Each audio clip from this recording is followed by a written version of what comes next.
વિદ્યાર્થી મિત્રો, અત્યારે આપણે સહલગ્નતા અને પુનઃસંયોજનના મુદ્દાને જોઈશું. Chapter number 5. બરાબર. હવે મોર્ગને ડ્રોસોફિલા ઉપર દ્વિસંકરણના જે પ્રયોગો કર્યા એવા જ પ્રયોગો આપણે અગાઉ મેન્ડેલના વટાણાના પ્રયોગ ઉપર પણ ખૂબ સારી રીતે શીખ્યા છીએ. એટલે આપણને વિશ્લેષણનો નિયમ ખૂબ સારી રીતે યાદ છે. બરાબર. અને અહીંયા આપણે એ નિયમોને થોડાક ધ્યાનમાં લઈએ અને મોર્ગને અહીંયા પીળા શરીર અને સફેદ આંખોવાળી, બરાબર ધ્યાન રાખજો અહીંયાથી હું, કે પીળા શરીર અને સફેદ આંખોવાળી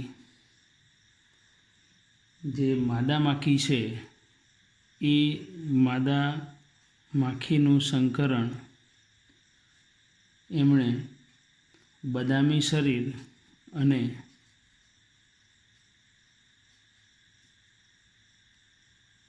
લાલ આંખોવાળી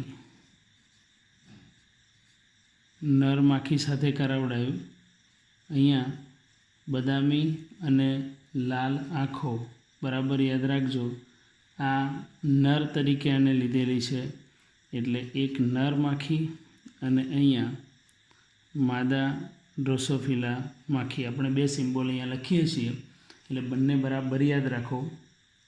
હવે આ બંને વચ્ચે સંકરણ કરાવીએ તો બહુ સિમ્પલ કે આપણને જે પેઢી મળશે આ જે છે એ પિતૃ પેઢી છે.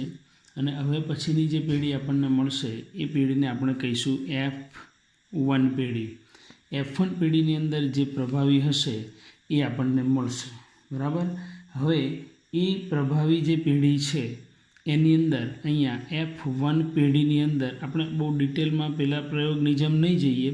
અહીંયા ડ્રોસોફિલાનો પ્રયોગ છે, આપણે લિંકેજ જોવાનો છે કે લિંક એટલે શું, સહલગ્નતા, જોડાણવાળા જન્યુઓ એ કેવા જનીનો હોય છે એના વિશેનો અભ્યાસ કરીએ તો F1 પેઢી જે છે એ F1 પેઢીનું સંતતિઓનું એકબીજા સાથે પરફલન અહીંયા કરાવડાવેલું છે. એટલે F1 પેઢીમાં અહીંયા પરફલન કરાવડાવ્યું. F1 પેઢીમાં પરફલન કરાવડાવતા આપણે જોઈએ તો આ પરફલન કરાવડાવતા આપણને જે પેઢી મળશે એ પેઢીને આપણે કહીશું F2 પેઢી. બહુ સિમ્પલ વસ્તુ છે કે F2 પેઢીની અંદર આપણને જે પરિણામ મળે આ દ્વિસંકરણનો પ્રયોગ છે. તો દ્વિસંકરણની અંદર F2 પેઢીનું જે પરિણામ છે એ પરિણામ આપણને કયું મળવું જોઈએ દ્વિસંકરણમાં? તો અગાઉ આપણે જોયું હતું 9, 3, 3 અને 1 મળશે. આ પરિણામ મળવું જોઈએ. પરંતુ અહીંયા F2 પેઢીમાં સ્વતંત્ર વિશ્લેષણ પામતું ન હોવાને કારણે જે વિશ્લેષણનો નિયમ છે અહીંયા લાગુ પડતો નથી અને એના કારણે આ પરિણામ આના કરતાં કંઈક જુદું મળ્યું મોર્ગનને. અને એના કારણે એમને આ જે પ્રયોગ છે એ પ્રયોગને ખૂબ અલગ રીતે કર્યો. કે અહીંયા મેઇન વસ્તુ એ હતી કે જે સંલગ્નતાનો જે પ્રયોગ છે એની અંદર અગાઉ આપણે એવું કે મુક્ત વિશ્લેષણ થાય છે, એ મુક્ત વિશ્લેષણની જગ્યાએ અહીંયા F2 પેઢીની અંદર આ પરિણામ આપણને મળતું નથી અને બે જનીનોના સ્વતંત્ર રહેવા પર આ પ્રમાણ અપેક્ષિત છે. તો આપણે આ એક જોઈએ. હવે મેન્ડેલ અને તેના જે સાથીઓ છે તે જાણતા હતા કે આના માટેના જે જનીન છે એ જનીન X રંગસૂત્રો પર સ્થિત છે, Y રંગસૂત્ર સાથે કોઈ લેવા દેવા નથી. હવે આમાં 4 જોડ જનીનો ડ્રોસોફિલા ફળમાખીમાં આવેલા છે. બરાબર શબ્દ યાદ રાખજો. અહીંયા જનીન જે છે એ જનીન X રંગસૂત્ર પર છે. બરાબર યાદ રાખો. કયા રંગસૂત્ર પર યાદ રાખવાનું આપણે? X રંગસૂત્ર પર આ જનીન આવેલું છે. એ મેન્ડેલ એટલે મોર્ગન અને એના સહયોગીઓ તેઓ જાણતા હતા. હવે દ્વિસંકરણનો જે પ્રયોગ છે એની અંદર એમણે એક રંગસૂત્ર પર આવેલા હોય એવા જે પિતૃજનીનો છે એ સંયોજનોનું પ્રમાણ બિનપિતૃ પ્રકારથી ખૂબ જ ઊંચું હોય છે. અહીંયા શબ્દ જોઈએ આપણે કે પિતૃ એટલે શું ને બિનપિતૃ એટલે શું. સપોઝ એ આગળ આખા પ્રયોગથી આપણે જોઈશું. હવે અહીંયા એક જ રંગસૂત્ર પર આવેલા હોય આવા જે જનીનો છે, સપોઝ માની લો કે હું અહીંયા એક રંગસૂત્ર તમને બતાવું અને એક જનીન અહીંયા આવેલું છે, બીજું જનીન અહીંયા નજીકમાં જ છે. આ એનું સેન્ટ્રોમિયર છે. હવે અહીંયા એ જનીન આપણે લઈએ બી એક નામ આપીએ ને, તો આ જનીન જેટલા નજીક છે એ છૂટા પડવાની અંદર મુશ્કેલી અનુભવશે. એટલે મોર્ગન એ લોકોનો જે પ્રયોગ છે એ 9, 3, 3 અને 1 જે છે, જો 9 છે પિતૃઓ જેવા છે, 1 પિતૃઓ જેવા છે, આ છે એ વચ્ચેના બિન પિતૃઓ જેવા એનું પ્રમાણ ઓછું છે. બરાબર છે. હવે આ જે મોર્ગનનો જે પ્રયોગ છે ડ્રોસોફિલાનો, એ પ્રયોગ આખો અલગ પ્રકારનો એમણે સહલગ્નતાની ઘટના એમણે સમજાવેલી છે.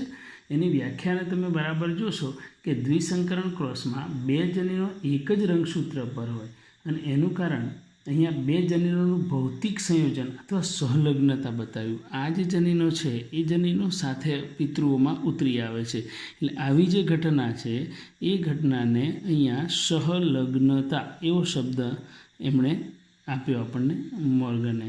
હવે આ જે સહલગ્નતા શબ્દ જે આપેલો છે, જેને આપણે ઇંગ્લિશમાં લિંકેજ શબ્દથી ઓળખીશું, એ એક આપણે લઈએ. હવે જે બિનપિતૃ છે, બિનપિતૃ એટલે શું કે અહીંયા સંકરણ થઈ ગયું, એક રંગસૂત્ર બીજા પર જશે, જનીનને પહેલાંનું જનીન બીજા રંગસૂત્ર પર આવી જાય, તો એ ઘટનાને આપણે કહીશું પુનઃ સંયોજન. આ પુનઃ સંયોજન જે છે એ બિનપિતૃ થશે, કારણ કે આપણે તો સમયુગ્મે લીધા હતા અને એટલા માટે અહીંયા પુનઃ સંયોજન, જેને આપણે રીકોમ્બિનેશન એવું કહીશું, પુનઃ સંયોજન એ રીતે આપણે ઓળખીએ. જેને આપણે બીજી ભાષામાં કહીશું કે બિનપિતૃ.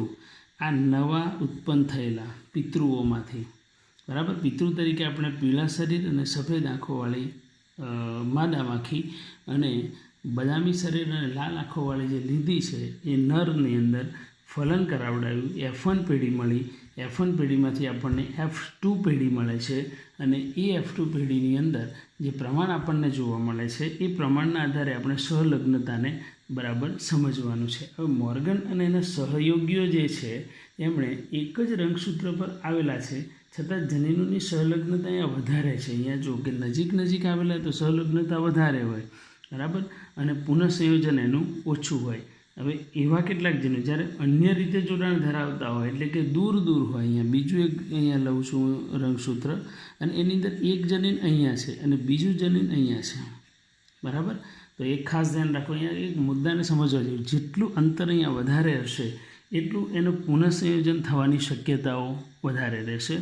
તો એના માટે એમણે જે પ્રયોગો કરેલા છે એ પ્રયોગોની અંદર આ જે પ્રયોગ આગળનો જોયો એમની અંદર આપણે કે જે સફેદ જનીન અને પીળા જે આપણે પીળો રંગ, અને આપણે જોયું કે શરીરનો પીળો રંગ છે અને સફેદ આંખો છે, બરાબર, એ મજબૂતાઈથી જોડાયેલા છે.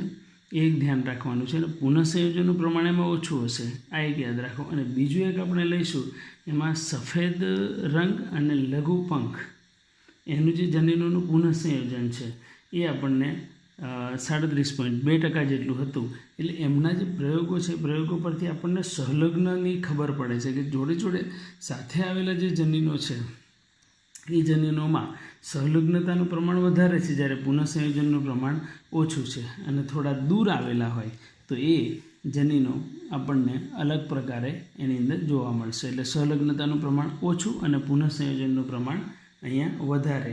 એમ સહલગ્નતા ઓછી તો પુનઃસંયોજન વધારે, એવું આપણે કહી શકીએ. અહીંયા જે મોર્ગનનો વિદ્યાર્થી છે આલ્ફ્રેડ સ્ટર્ટવિન્ટે, તો એ સ્ટર્ટવિન્ટે જે આપણને પ્રયોગ કે એક જ રંગસૂત્રના જોડની પુનઃસંયોજિત આવૃત્તિને જનીનો વચ્ચેનું અંતર કીધું છે. આ આપણે શીખવાનું છે અહીંયા અંતર. હવે આપણે આખી પેઢી જોઈએ કે કેવી રીતે આ ક્રોસ એ અને ક્રોસ બીની જે સમજૂતી આપેલી છે મોર્ગન દ્વારા કરવામાં આવેલ દ્વિસંકરણનો જે પ્રયોગ છે એમાં વાય જનીન અને ડબલ્યુ વચ્ચેનો સંકરણ છે દર્શાવશે. જ્યારે ક્રોસ બી આપણે લઈશું એ ડબલ્યુ ને એમ વચ્ચે લઈશું. અહીં જે વનને આપણે લઈશું ને પ્લસ એને આપણે પ્રભાવી લઈશું, એ એક યાદ રાખજો. અને આ સંજ્ઞા ઉપર કરીને બીજી સંજ્ઞા જે છે એને આપણે અલગ રીતે લઈશું. એટલે એક સંજ્ઞા ઉપર કરેલ બીજી સંજ્ઞા સુપરસ્ક્રિપ્ટ, આ એક ખાસ ધ્યાન રાખજો. અહીંયા પ્લસ અને એમને એમ આપણે લઈશું. તો સહલગ્નતાની જે એક વાય અને ડબલ્યુ લઈએ એટલે પીળો અને સફેદ લઈશું, અને બીજું એક લઈશું સફેદ અને નાની પાંખોવાળો લઘુ પંખ. એવી બે માદા જે મધમાખીઓ છે એનું નર સાથે, જે નર જે લઈશું એ નર એની જ પ્રજાતિના ડ્રોસોફિલાની અંદર પણ એક સહલગ્નતા વધારેવાળા અને સહલગ્નતા ઓછીવાળા. આ એક બરાબર ધ્યાન રાખશું. એટલે પ્રભાવી બંને પ્રકારના આધારે આપણને ખ્યાલ આવી જશે. હવે હું આખો તમને ચાર્ટ દોરીને સમજાવું તો એ ચાર્ટને તમે કમ્પ્લીટ સમજજો, એ આપણને ખ્યાલ આવશે. અહીંયા એક આખું પેજ જ લઈ લઈએ છીએ એટલે તમને ખ્યાલ આવે. હવે જુઓ આગળ, તો પહેલાં લઉં છું ક્રોસ એ. બરાબર શીખી લેજો અહીંયા કે ક્રોસ એ આપણે શીખીએ છીએ તમારી બુકની અંદર જે આપેલો છે તે. બરાબર. હવે અહીંયા પિતૃ તરીકે હું પીળો રંગ અને સફેદ આંખોવાળી એટલે કે પીળો સફેદ. હવે પીળા માટે અહીંયા સ્મોલ વાય છે. બરાબર યાદ રાખજો. પીળા માટે અહીંયા લેવાનું છે આપણે સ્મોલ વાય અને સફેદ માટે લેવાનું છે ડબલ્યુ.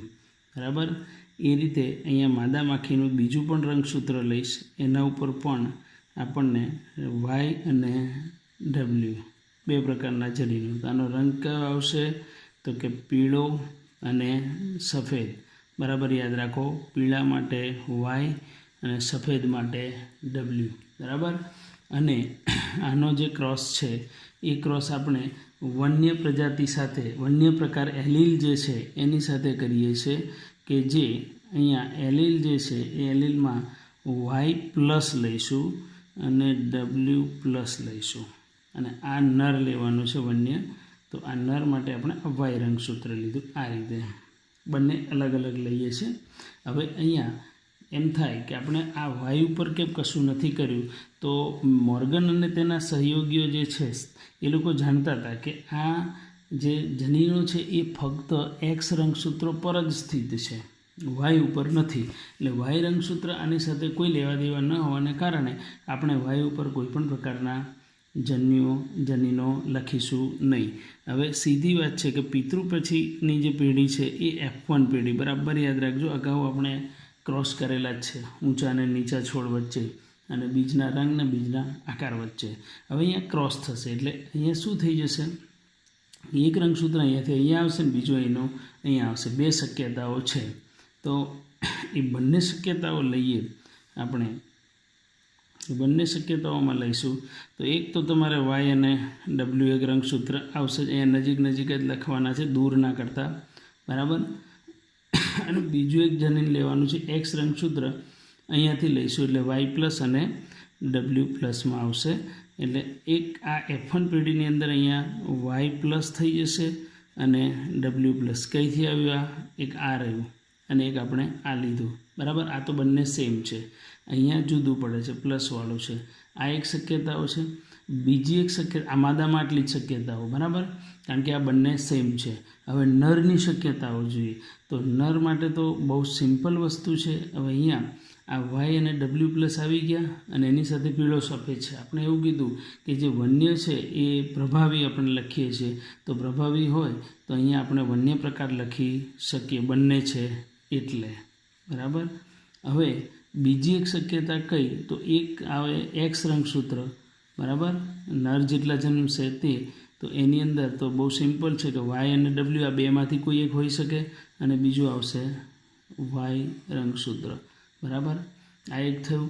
એટલે બંને વચ્ચે અહીંયા જો આ જે છે એ માદા છે અને આ નર છે. કઈ પેઢી છે? આ F1 પેઢી. બરાબર યાદ રાખજો એટલે ખ્યાલ આવી જશે.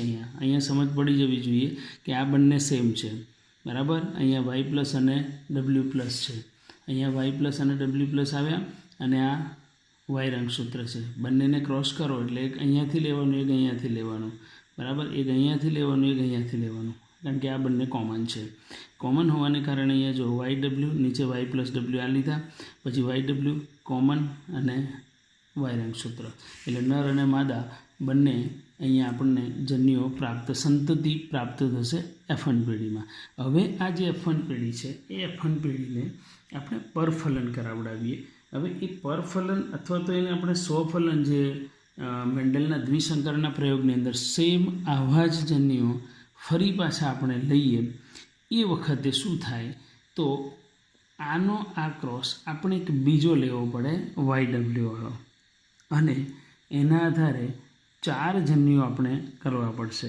હવે 4 જ્યારે કરીશું અહીંયા શું થશે, સેમ ટુ સેમ અહીંયા લખતો નથી, આના આ જ અહીંયા બાજુમાં લખી શકાય. F1 પેઢી છે. હવે F1 પેઢીમાં આપણે ખાસ કરીને જન્યુઓ શીખવાના છે, તો તમને નીચેનો ચાર્ટ બહુ સરસ રીતે આવડશે. અહીંયા જન્યુઓ જોઈએ. એ જન્યુઓ કેવી રીતે લેવાય મિત્રો, બરાબર ધ્યાનથી જોજો. એક અહીંયાથી લેવાનું અને એક અહીંયાથી લેવાનું, યાદ રાખવાનું છે. આ માની લો કે એક્સ છે અને આ એક્સ વાય છે, એના ઉપર રહેલા જનીનો લેવાના છે. હવે 4 જે જનીનો આપણે લઈશું, એ 4 જનીન કેવી રીતે લેવાશે તો એ આપણે ખાસ શીખવાનું છે. જો પહેલું જ આપણે રંગસૂત્ર લઈ લઈએ અહીંયા કે વાય અને ડબલ્યુ વાળું, બરાબર. તો અહીંયા હું આ એક રંગસૂત્રને લઈ લઉં છું, આ રહ્યું વાય અને ડબલ્યુ, બરાબર. અહીં ખાસ જોજો, વાય અને ડબલ્યુ, આ એક આમાંથી છૂટી પડશે જોડ. પછી બીજી એક જે રંગસૂત્ર આવશે, એ રંગસૂત્ર અહીંયા વાય પ્લસ અને ડબલ્યુ પ્લસ, આ રહ્યું. આ બરાબર યાદ રાખજો. આ બાજુથી આપણે લેવાનું નથી, માદાની વાત ચાલે છે અહીંયા. હવે માદામાં વ્યતિકરણની ઘટના બની શકે, કારણ કે બંને સમજાત છે. આ સમજાત રંગસૂત્રો નથી, તો સમજાત ન હોવાને કારણે અહીંયા શું થશે એ ખાસ ધ્યાન રાખો. અને સમજાત હોવાને કારણે શું થશે, અહીંયા ક્રોસ થશે એટલે આ ચોકડી વાગશે આ રીતે. અહીંયા ચોકડી ખાસ ધ્યાન રાખજો. હવે અહીંયા જોઈએ તો એના લીધે શું થશે, આપણને એક રંગસૂત્ર આપણને કયું મળશે, વાય અને બીજું જનીન એના ઉપર આવેલું છે વાય ડબલ્યુ પ્લસ. હવે એના પછી બીજી એક શક્યતા કઈ છે અહીંયા, તો વાય પ્લસ અને બીજો છે એ ડબલ્યુ. ખ્યાલ આવી ગયો, Y plus W plus Y cross. આપણે અગાઉ તમને ખ્યાલ હશે કે વ્યતિકરણની જે ઘટના છે એ વ્યતિકરણમાં આ રીતે અદલાબદલી થાય છે બંનેની છેડાઓની, એટલે નજીકના જે જનીનો છે આપણે અહીંયા સંલગ્નતાની ઘટના સમજવાની છે. તો સંલગ્નતાની ઘટના સમજવા માટે આપણે ખાસ આ જાણવું પડશે. હવે અહીંયા જો કે આ નર છે, નરની અંદર એક એક્સ રંગસૂત્ર છે ને બીજો વાય રંગસૂત્ર છે. વાય ઉપર કોઈ પણ પ્રકારના જનીનો નથી, એટલે બહુ જ સિમ્પલ કે અહીંયા વાય જે આવશે, માની લો કે આની સાથે આ બધા સાથે આપણે વાયને જોડવાના, બરાબર. એટલે જેટલી સંતતિ તમને ચોપડીના F2 પેઢીનો પહેલા કોઠાને બરાબર ધ્યાનથી જુઓ. એ કોઠો તમને આ 4 કમ્પ્લીટલી અહીંયા જે ચોરસ આપેલું છે પિતૃવાળું, એ બરાબર જુઓ ધ્યાનથી. જે ચોરસ જે પહેલા નંબરનું છે અહીંયા જોઈએ આપણે. જો ચાલો આ હું એક જનીનો અહીંયા લખું છું, કેટલા 4 જનીનો બનાવીશ. 4 જનીનો જુઓ કે 4 જનીન કેવી રીતે બનશે, તો અહીંયા નર જ છે બધામાં. જો આ પહેલું લઈએ આપણે, શું થશે અહીંયા, તો કે વાય અને ડબલ્યુ. આને તો આપણે લખવાની જરૂરિયાત જ નથી, બરાબર. ચાલો બીજું રંગસૂત્ર લઈએ. બીજા રંગસૂત્રમાં વાય પ્લસ અને ડબલ્યુ પ્લસ છે. ચાર્ટ પણ તમે જોતા રહેજો, થોડો આગળ પાછળ હશે પણ કમ્પ્લીટ સાચો હશે. વાય પ્લસ અને ડબલ્યુ પ્લસ, બરાબર. એની સાથે પાછું આપણે જોડી દેવાનો નરને. આ એક આપણે જોડ્યું. હવે ત્રીજું લઈએ. આ જો ત્રીજામાં જોજો ખાસ, જે ત્રીજું છે એ તમને અહીંયા બાજુમાં લખું. ચાલો ત્રીજું જે રંગસૂત્ર છે એ રંગસૂત્રમાં ત્રીજામાં શું છે, વાય અને ડબલ્યુ પ્લસ. બુકની અંદર જોઈ લો, વાય અને ડબલ્યુ પ્લસ છે જ, અને એની સાથે આપણે એક વાય રંગસૂત્ર. ચોથું રંગસૂત્ર લઈએ એક્સવાળું, જે જોડકાની અંદર શક્યતાઓમાંથી, એમાં વાય પ્લસ અને ડબલ્યુ, અને એની સાથે આવશે વાય રંગસૂત્ર. હવે રંગની વાત કરીએ આપણે, તો આ તો બહુ સ્પષ્ટ છે કે જ્યારે વાય પ્લસ અને ડબલ્યુ પ્લસ આવશે તો એ તો વન્ય પ્રકાર થઈ ગયો, બરાબર. આ જે પ્રકાર છે એ તો વન્ય પ્રકાર થશે આખો, કારણ કે વાય છે અને ડબલ્યુ છે, આ વન્ય થશે. હવે અહીંયા જોઈએ આને, એટલે અહીંયાથી આપણે લઈએ આ 4 જન્યુઓ છે. આ જો આવતું હોય વાય પ્લસ, તો આ રંગ આપણને મળશે વન્ય.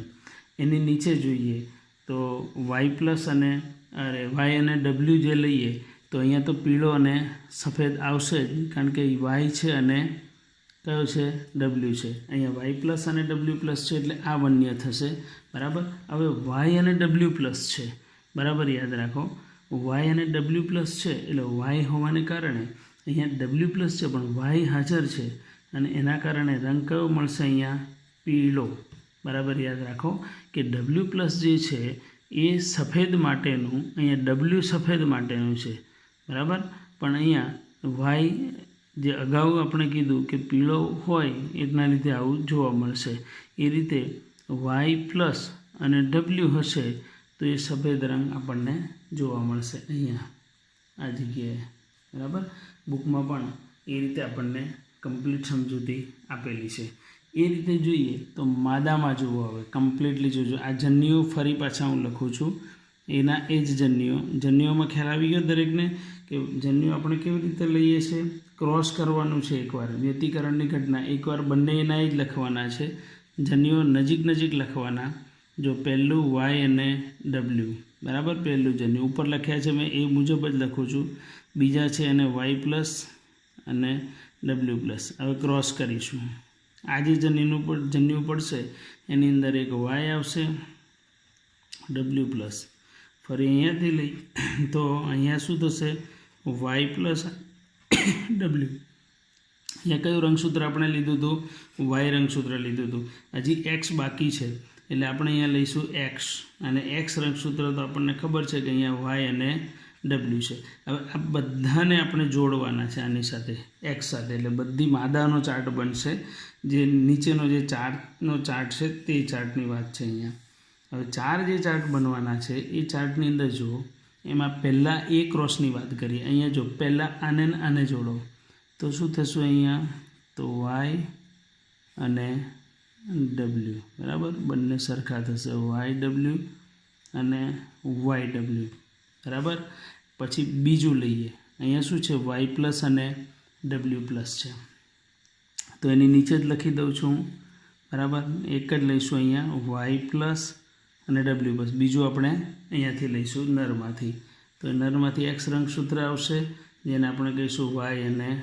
ડબલ્યુ બરાબર અહીંયા બંને પ્લસ આવશે એની બાજુમાં હવે ત્રીજું રંગસૂત્ર આનો વારો લઈએ ત્રીજામાં જે રંગસૂત્ર છે એમાં જોઈએ તો ત્રીજામાં શું છે વાય ડબલ્યુ પ્લસ અને આ તો બેઠું જ આવી જશે બરાબર એટલે અહીંયા આવશે વાય અને ડબલ્યુ હવે ચોથું લઈએ હવે કોણ પ્રભાવી કોણ પ્રચ્છન્ન છે અહીંયા નથી આપણે જોવાનું પણ રંગ કયો મળે છે સહલગ્નતા એ વસ્તુ બહુ જ અગત્યની છે અહીંયા બરાબર કયો રંગ પ્રભાવી ને કયો પ્રચ્છન્ન એ નહીં પણ અહીંયા સાથે આવેલા પિતૃઓ જેવા કેટલા છે એને આપણે ઓળખવા પ્રયત્ન કરીશું અહીંયા વાય પ્લસ અને આ ડબલ્યુ અને આ તો કોમન આવશે દરેકમાં વાય અને ડબલ્યુ હશે બરાબર પીળો અને સફેદ રંગ માટેનું હવે અહીંયા જ્યાં તમને પ્લસ દેખાય બંને પ્લસ હોય એક રંગસૂત્ર પર તો એ તો સીધી વાત થઈ કે આ અન્ય પ્રકાર થઈ જશે સીધો બરાબર અને જે જગ્યાએ તમને ડબલ્યુ બે વાર દેખાય બંનેમાં ડબલ્યુ બરાબર વાય ડબલ્યુ હોય અને આ બંને જો વાય અને ડબલ્યુ આ તો બહુ સિમ્પલ થયું કે આ પીળો અને સફેદ થશે બરાબર આપણે મૂળ પિતૃઓ જેવું લીધા હતા અહીંયા પછી વાય અને ડબલ્યુ પ્લસ છે અને વાય અને ડબલ્યુ છે અહીંયા જો ડબલ્યુ પ્લસ છે ડબલ્યુ છે બંનેમાં વાય છે એટલે વાય અને ડબલ્યુ પ્લસ અને વાય અને ડબલ્યુ તો અહીંયા વાય હોવાને કારણે બે વાર વાય છે અહીંયા ડબલ્યુ પ્લસ ને ડબલ્યુ છે બરાબર તો અહીંયા રંગ મળશે આપણને પીળો વાય હોવાને કારણે બરાબર હવે વાય પ્લસ અને ડબલ્યુ અને નીચેનું તો કોમન જ છે બરાબર બંને ડબલ્યુ છે એટલે અહીંયા થશે સફેદ રંગ કારણ કે ડબલ્યુ એ સફેદ જનીન માટેનું છે હવે આ બંને થયું પીળો સફેદ થયું પીળો થયું અને સફેદ થયું બરાબર યાદ રાખો હવે આ બેઠો ચાર્ટ તમારી F2 પેઢીની અંદર તમે સરખામણી કરી શકો હવે અહીંયા જે મોર્ગને જોયું આ પ્રયોગ કરીને તો એમાં પિતૃઓ જેવા હવે આ જે લાઈન છે આપણી આ જો આખામાં તમે બરાબર ધ્યાનથી જુઓ અહીંયા કે જે વાત કરી છે અહીંયા કે વન્ય પ્રકાર અહીંયા જો પીળો સફેદ છે બરાબર પીળો સફેદ છે વન્ય પ્રકાર છે એટલે પીળો સફેદ અને વન્ય આપણે પિતૃઓમાં લીધા છે જો પિતૃઓની અંદર જે લક્ષણો લીધા છે એમાં પીળા અને સફેદ અને એની સાથે વન્ય લીધા છે બરાબર તો આ થયા પિતૃઓ જેવા એટલે પિતૃ અહીંયા જે છે સૌથી વધારે પિતૃઓ જેવા છે અને એની જે ટકાવારી છે એ ટકાવારી અહીંયા મોર્ગનને 98.7% મળે છે બરાબર યાદ રાખો જ્યારે આ બાજુ છે ને પુનઃસંયોજન છે જો અહીંયા ખાલી પીળો છે આપણે પીળો સફેદ નથી લીધો અહીંયા ખાલી સફેદ છે, પીળો નથી. અહીંયા પીળો છે ત્યારે સફેદ નથી, એટલે અહીંયા સફેદ છે તો પીળો નથી. હવે એ જે થયું આને પુનઃસંયોજન કહેવાય. અહીંયા કે ક્રોસ થયેલું છે, એટલે આ જે છે એ બિનપિતૃ પણ કહી શકાય, કારણ કે આ પિતૃઓ જેવું નથી. આપણે પિતૃઓ જેવું તો આ બેઠું જ છે, એટલે પુનઃસંયોજિત કહેવાય. અને એની જે ટકાવારી જોઈ તો એ ખાલી 1.3% જેટલું પ્રમાણને મળે છે. આ ક્રોસ એની વાત છે. અહીંયા જન્યુઓ જો વાય અને ડબલ્યુ છે ને નજીક નજીક છે, એટલે પીળો અને સફેદ. અગાઉ પણ મેં તમને કીધું કે પીળો અને સફેદ છે એ બંને સંલગ્નતા દર્શાવે છે. આ એક ખાસ ધ્યાન રાખો, એટલે એના પરથી આપણને ખ્યાલ આવે. હવે સફેદ અને લઘુપંખવાળી જે માદા માખી છે એને વન્ય પ્રજાતિ સાથે સંકરણ કરાવીએ એટલે ક્રોસ બી થશે એમાં. હવે જ્યારે ક્રોસ બી થાય એ વખતે આપણે ખાસ જોવાનું છે. અહીંયા ક્રોસ બી જોજો. તમને પહેલાં ફરી પાછા લઈએ એટલે બીજી વાર તમને ખ્યાલ આવે કે ક્રોસ બી છે શું. અહીંયા ક્રોસ બીની વાત કરીએ. ક્રોસ બી બરાબર ધ્યાનથી જુઓ. ક્રોસ બીની અંદર ડબલ્યુ અને એમ લેવાના છે. એટલે અહીંયા હું એક રંગસૂત્ર દોરું છું જેને આપણે માદા તરીકે લઈશું. અહીંયા જો આ જગ્યાએ હું લખું છું ડબલ્યુ અને દૂર લખું છું. અહીંયા પેલા કરતાં દૂર છે, અડીને નથી, અલગ અલગ રાખવાના છે. જોડમાં રંગસૂત્રો લખવાના છે. નિયમ મેન્ડલને જ અનુસરવાનું છે પ્રયોગમાં. એટલે અહીંયા પણ આપણે લખીશું ડબલ્યુ અને સ્મોલ એમ. બરાબર. હવે આને આપણે લક્ષણ લેવાનું છે. એક તો ડબલ્યુ હોવાને કારણે સફેદ રંગ છે, અને એમ છે ને એ નાની પાંખ માટે એટલે કે લઘુ પંખ માટે જવાબદાર જનીન છે. હવે આ બંને જનીનો એક જ રંગસૂત્ર પર છે પણ દૂર આવેલા છે. આપણે સંલગ્નતા અને વ્યતિકરણ એને મુદ્દાને થોડો ધ્યાનમાં રાખવાનું છે, પુનઃસંયોજનને, એટલે તમને ખ્યાલ આવે. આનો ક્રોસ કરવાનો છે વન્ય સાથે. હવે વન્યમાં સેમ જ લેવાનું તમારે, પણ જનીનો દૂર લખવાના W+ અને અહીંયા લઈશું M+. બરાબર, યાદ રાખો M+. અને આ નર લેવાનું છે. નર હોય એટલે સીધી વાત છે કે એક રંગસૂત્ર એનું વાય હોય. એટલે આને આપણે માદા તરીકે લઈએ અને આપણે નર તરીકે લઈએ. બરાબર સમજી લેજો. આ છે આપણી પિતૃ પેઢી. પી પેઢી તરીકે આપણે એને ઓળખીશું. હવે જે પિતૃ પેઢી છે એ પિતૃ પેઢીમાંથી સીધો જ પ્રયોગ લઈએ તો પેઢી કઈ મળશે આપણને? F1 પેઢી. હવે F1 જે પેઢી મળશે એ F1 પેઢીમાં અહીંયા ક્રોસ કરી લઈએ. ક્રોસ એટલે એક અહીંયાથી લેવાનું ને એક અહીંયાથી લેવાનું. એટલે અહીંયા આ જગ્યાએ માની લો કે એમાંથી જેટલી પણ માદાનો સંતતિ જન્મશે એમાં તો સીધી વાત છે બંને કેવા હોય? XX. આપણે એક અહીંયાથી લેવાનું, એક રંગસૂત્ર અહીંયાથી લઈએ તો W લઈએ અને દૂર લેવાનું M. બીજું એક રંગસૂત્ર અહીંયાથી લઈએ, અહીંયાથી લઈશું તો શું આવશે? અહીંયા W+ અને M+. તમને જોઈને ખ્યાલ આવશે કે બંને હોય તો તમે સીધી વાત છે કે બંને હોય તો કયો શબ્દ લખશો? વન્ય પ્રજાતિ અથવા વન્ય પ્રકાર. કેમ? કારણ કે આ પ્રભાવી છે આના ઉપર. બરાબર છે. એટલે બંને હાજર છે તો એ વન્ય પ્રકાર એને ગણવાનો છે. હવે નરની શક્યતા કેટલી? તો આ બંને તો કોમન છે, તો એ આપણે X રંગસૂત્ર લઈ લઈએ. અહીંયા W અને અહીંયા M, અને લેવાનું એક Y. બરાબર. હવે આ થયું તમારે નર, આ થયું માદા સંતતિની અંદર. બરાબર. હવે આ વન્ય પ્રકાર છે તો અહીંયા શું થશે? સફેદ અને લઘુ પંખવાળા નરનો જન્મ થશે. બરાબર. આ એક થશે. આ શક્યતાઓ છે કઈ પેઢીની? F1.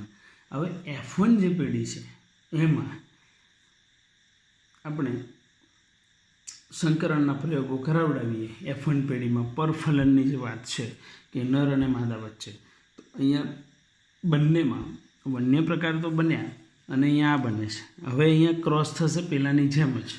હવે એ જ્યારે ક્રોસ કરેલું છે, જ્યારે દૂરની વાત. હવે એક પ્રયોગ આવડ્યો એટલે બીજો તમને કમ્પ્લીટલી આવડવો જોઈએ, જેની અંદર હું અહીંયા પહેલાં નર બનાવીશ અને પછી બીજા માદા. તો અહીંયા જો 4 જન્યો આપણે લેવાના. હવે F2 પેઢી છે. F2 પેઢી આવતા પહેલાં તમને જન્યુઓની માહિતી કમ્પ્લીટ હોવી જોઈએ કે જન્યુ બને કેવી રીતે. એક રંગસૂત્ર અહીંથી લેવાનું, એક અહીંયાનું લેવાનું. પહેલાં તો ચારે ચારની શક્યતાઓ વિચારી લઈએ કે આ જે છે એ આ બાજુ આપણે માદા છે. હવે માદામાં W ને M દૂર દૂર છે. આપણે બંને ઘટનાઓનું સેમ ટુ સેમ જ ક્રોસ છે આપણા, એટલે ખાસ જોવાનું. અહીંયાથી હું પહેલું જ લખી દઉં છું જે છે એમનું એમ જ, એક W અને બીજી શક્યતા અહીંયા દૂર લખીશ M. બરાબર, દૂર પહેલાંમાં નજીક લખ્યું હતું, અહીંયા આ બંને જનીનો દૂર છે, એ ખાસ ધ્યાન રાખજો. પ્રયોગ A અને Bમાં કોઈ નવીનતા નથી, પણ સેમ પ્રયોગ પણ ખાલી લક્ષણ જુદા જુદા છે અને એટલા માટે અહીંયા અલગ આવશે આપણને. ચાલો આ એક એક્સનું પડે. બીજી એક શક્યતા કઈ, તો આ નીચેનું છે તે, એ કયું છે તો કે W+ અને M+ છે. ત્રીજી શક્યતા આપણે પહેલાં કર્યું તેમ ક્રોસ કરો. ચાલો ક્રોસમાં શું કરીશું અહીંયા બોલો, તો એક W આવશે અને બીજું આવશે M+. એના પછી આગળ જઈએ તો અહીંયાથી શક્યતા કઈ આવશે, તો બીજી એક શક્યતા બહુ જ અગત્યની, અહીંયા W+ અને M આવશે. અહીંયા જો આ ક્રોસ થયું બંને, એટલે આ બે આવી ગયા લાસ્ટમાં. બરાબર, અહીંયા નરની અંદરથી લઈએ તો એકવાર Y લેવાનો છે ને એકવાર X લેવાનો છે. હું પહેલાં Y લઈ લઉં છું. હવે Yનું આપણે લઈશું એટલે જો આને આની સાથે જોડો તમે, એટલે એક સંતતિ આ મળશે. બરાબર, આ F2 પેઢી તૈયાર થઈ, આ યાદ રાખજો. અહીંયા આ જન્યુઓ લીધા F1 પેઢીમાં પરફલન કરાવડાવીએ તો અહીંયા જો W અને M, આ પહેલું રંગસૂત્ર, અને એની સાથે જોડી દેવાનો Y ને. બરાબર, W ને M આવે એટલે તમે સીધા કહેશો કે આ સફેદ અને લઘુ પંખ. તમારી બુકની અંદર પણ જોઈ લો. હવે બીજું જે બાજુમાં છે, તમારી બુકમાં ઉપર નીચે થશે આકૃતિ, એની ચિંતા ના કરતા, કારણ કે અહીંયા મેં પહેલાં સિમ્પલ લખ્યા છે.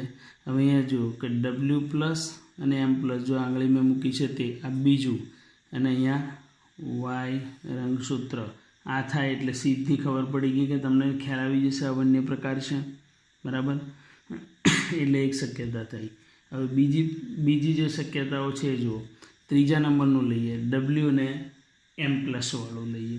તો અહીંયા જુઓ આ એક થયું W અને આ થયું M+.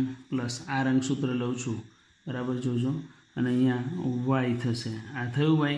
હવે અહીંયા W ને M+ છે, તો જોઈને તમને ખ્યાલ આવશે કે આપણે W શેના માટે લીધું હતું અને Y શેના માટે લીધું હતું, અરે M શેના માટે લીધું હતું.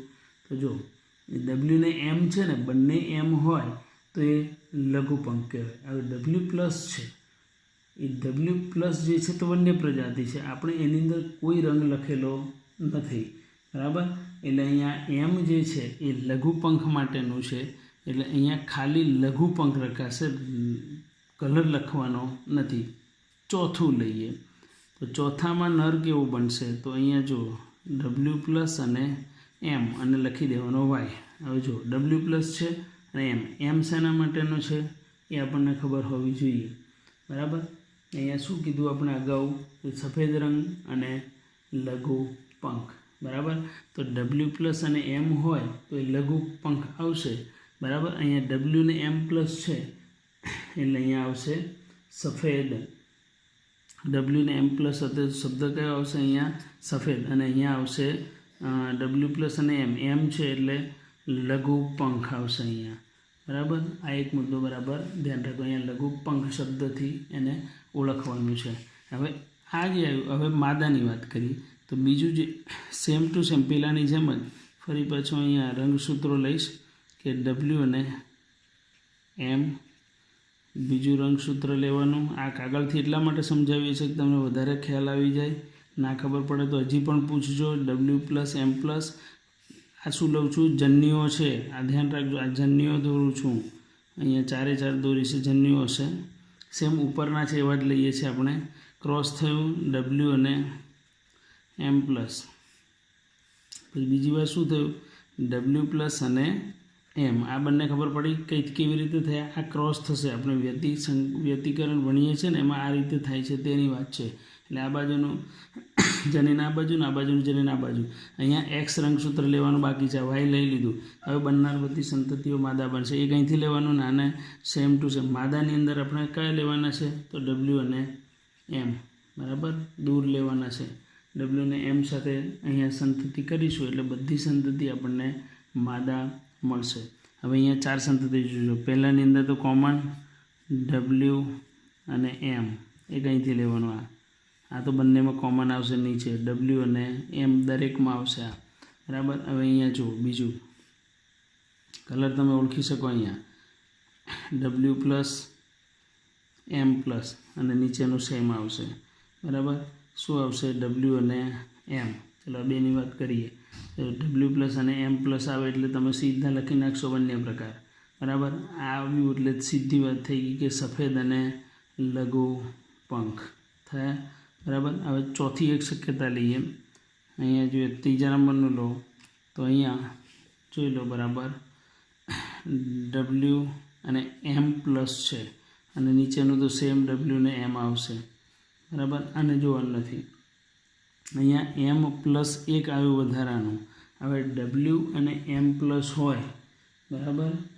ડબલ્યુ ને એમ પ્લસ હોય અને ડબલ્યુ ને એમ છે એટલે ડબલ્યુ ને એમ હોય એટલે એ રંગ સફેદ મળશે, બરાબર. અહીંયા લઘુ પંખ કેમ નહીં આવે? કારણ કે એમ પ્લસ છે એટલા માટે. હવે અહીંયાથી એનાથી વિપરીતમાં જઈએ તો અહીંયા ફરી પાછા લઈએ ચોથું, તો કે ડબલ્યુ પ્લસ અને એમ અને નીચેનું તો આવશે ડબલ્યુ ને એમ, બરાબર. હવે ડબલ્યુ પ્લસ આવ્યું અને એમ આવ્યું એટલે એને છોડો. હવે એમ એટલે શું છે તો તરત તમને ખ્યાલ આવી જશે કે અહીંયા લઘુ પંખ. હવે પિતૃઓની વાત કરીએ. જો અહીં બરાબર જોજો. પહેલી જે પેઢી છે અહીંયા લખ્યું છે આપણે જન્યુઓવાળો પહેલો પ્રકાર એ વન્ય પ્રકાર છે. એ કેવી રીતે? જો આ મેં લખ્યું વન્ય પ્રકાર, બરાબર. અને આ આવશે સફેદ અને લઘુ પંખ. બહુ સિમ્પલ થયું. અહીંયા પહેલા નંબર પર સફેદ અને લઘુ પંખ આવ્યું, વન્ય પ્રકાર. સફેદ અને લઘુ પંખ વન્ય, પિતૃઓ જેવા જ છે. અને આમ ઊભો ચાર્ટની અંદર તમે જોશો તો આ પિતૃઓનું જે પ્રમાણ છે એ 62.8% છે. એ ખાસ ધ્યાન રાખો. અને બિન પિતૃઓનું જે પ્રમાણ છે એ 37.2% છે.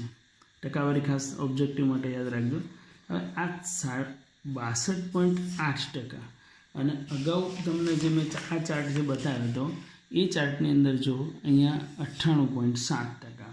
અને એટલા માટે આલ્ફ્રેડ સ્ટર્ટવિટે એક વસ્તુ બહુ સરસ ખોળી નાખી કે જનીનો જ્યારે નજીક ગોઠવાયેલા હોય તે વખતે સહલગ્નતાનું પ્રમાણ વધારે હશે અને પુનઃસંયોજનનું પ્રમાણ ઓછું હશે. જ્યારે જનીનો દૂર ગોઠવાયેલા હશે, જેમ કે અહીંયા સફેદ અને લઘુ પંખ છે એ જનીનો દૂર ગોઠવાયેલા છે, સેમ અહીંયા વન્ય પ્રજાતિ સાથે જ એમણે પ્રજનન કરાવડાયું છે, તે વખતે અહીંયા જે પ્રમાણ મળે છે પિતૃઓ જેવાનું પ્રમાણ એ 62.8% છે અને 37.2% છે. એટલે એમનું પ્રમાણ એવું આવ્યું કે જે આ પહેલો જે ચાર્ટ ક્રોસ એ છે એ સહલગ્નતા દર્શાવે છે, જ્યારે ક્રોસ બી છે એમાં પુનઃસંયોજનનું પ્રમાણ આપણને પહેલાં કરતાં વધારે મળશે. એટલે ખાસ ધ્યાન રાખો કે સહલગ્નતામાં પિતૃઓ જે છે એ પિતૃઓ જીવવાનું પ્રમાણ બંનેમાં વધારે છે, 98.7% છે. જેમ જનીનો નજીક ગોઠવાયેલા હોય એમ સહલગ્નતાનું પ્રમાણ વધારે હોય, જ્યારે જનીન દૂર હોય તો વ્યતિકરણ થવાને કારણે અહીંયા આપણને પુનઃસંયોજનનું પ્રમાણ વધારે મળશે. એવું એક ઘટના છે, બરાબર. એટલે આ મુદ્દાને બરાબર તમે જોઈ લેજો. ફરી એકવાર વાંચન કરી લેજો, બુકની અંદર જોજો. આ ચાર્ટને હું તમને વ્યવસ્થિત ફરી અભ્યાસ ના આવે તો કરાવડાવીશ, પણ તમે કમ્પ્લીટ જોઈ લો એટલે તમને ખ્યાલ આવે.